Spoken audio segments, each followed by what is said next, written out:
Alguma vez passou pela cabeça que talvez a nossa civilização moderna, com toda a tecnologia e progresso, não esteja indo para o caminho certo? Pois é, hoje a gente vai mergulhar nas ideias centrais de A Grande Rebelião de Samael Almior, uma obra que propõe uma análise, olha, radical da nossa vida e um caminho para uma transformação interna de verdade. A crítica do livro já começa com os dois pés no peito. É uma pancada. A ideia é que, apesar de todo o avanço, a nossa civilização perdeu algo essencial. E essa tal falta de beleza interior que a frase menciona é o ponto de partida para a gente entender o problemão que a obra quer diagnosticar. E os sintomas dessa crise, segundo a obra, estão por toda parte. Da poluição do planeta até essa crueldade e desconfiança que a gente sente no dia a dia. É, sabe aquela sensação de vazio que nem dinheiro, nem sucesso, nada parece preencher? Um mundo onde confiar nos outros e a união da família parecem coisas cada vez mais raras.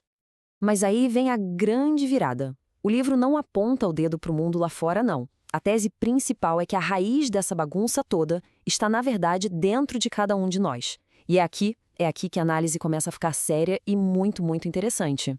Isso leva a gente a uma pergunta que, olha, é fundamental.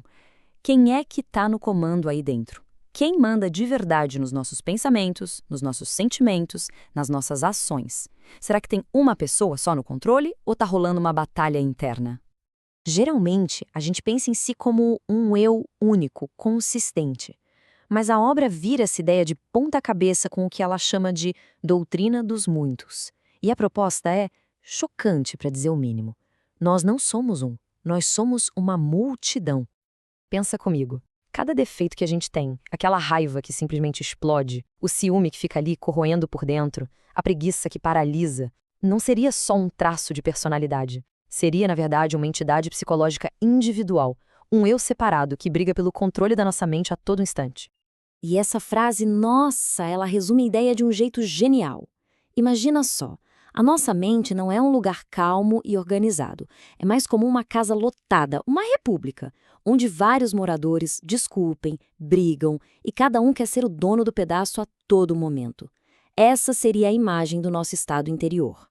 Ok, então, se o diagnóstico é esse caos todo aí dentro, qual é a solução? Qual é a saída?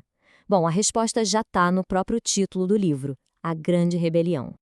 E aqui está o ponto central, o mais importante de tudo. Essa rebelião não é lá fora. Não tem nada a ver com política, com instituições, com lutar contra governos. É uma revolução interna. Uma luta para se libertar da tirania desses múltiplos eus que vivem dentro de nós. E como se faz isso? O livro propõe um método bem prático, em 3 passos. Primeiro, observar. É ficar de olho em si mesmo, o tempo todo, para sacar qual eu está no controle naquele momento. Segundo, compreender. Não é só ver, é analisar a fundo por que aquele defeito age daquele jeito. E por fim, o terceiro e mais desafiador de todos, eliminar. Mas calma, não é tão simples. A análise vai mais fundo agora, porque só entender um defeito, olha, não é o suficiente para acabar com ele. É preciso algo mais, uma força que vai muito além do nosso intelecto. E aí a gente chega na pergunta de US$ 1 milhão, né? Se a raiva, por exemplo, é um eu, com sua própria energia, com vida própria, como é que a gente realmente tira isso da nossa psique? Será que só ficar pensando no assunto resolve? E a resposta da obra é um sonoro não.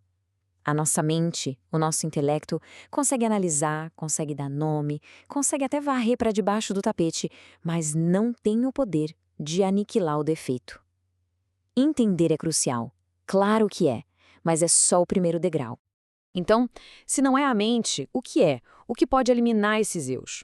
É aqui que a obra traz um conceito bem profundo da sabedoria oriental, a Kundalini.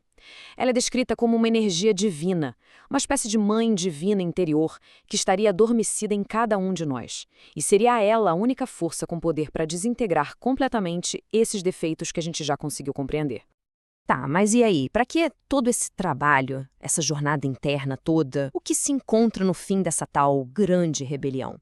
Bom, o resultado é nada menos que uma redefinição total do que a gente entende por felicidade e liberdade. Pensa na diferença. De um lado, tem o prazer, uma coisa passageira que depende do que acontece lá fora e que vem de satisfazer os desejos dos nossos múltiplos eus. Do outro lado, Ah, do outro lado tem a verdadeira felicidade. Um estado de paz interior que só aparece quando esses mesmos eus já não estão mais no comando. E com isso, o próprio conceito de liberdade também se transforma. Deixa de ser sobre liberdade de expressão ou de ir e vir. Vira algo muito, mas muito mais profundo. É a liberdade da prisão psicológica que nós mesmos criamos com nossos defeitos e medos. E tudo isso nos leva a uma última reflexão.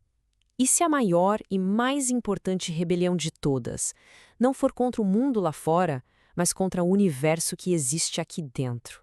Fica aí a pergunta para a gente pensar.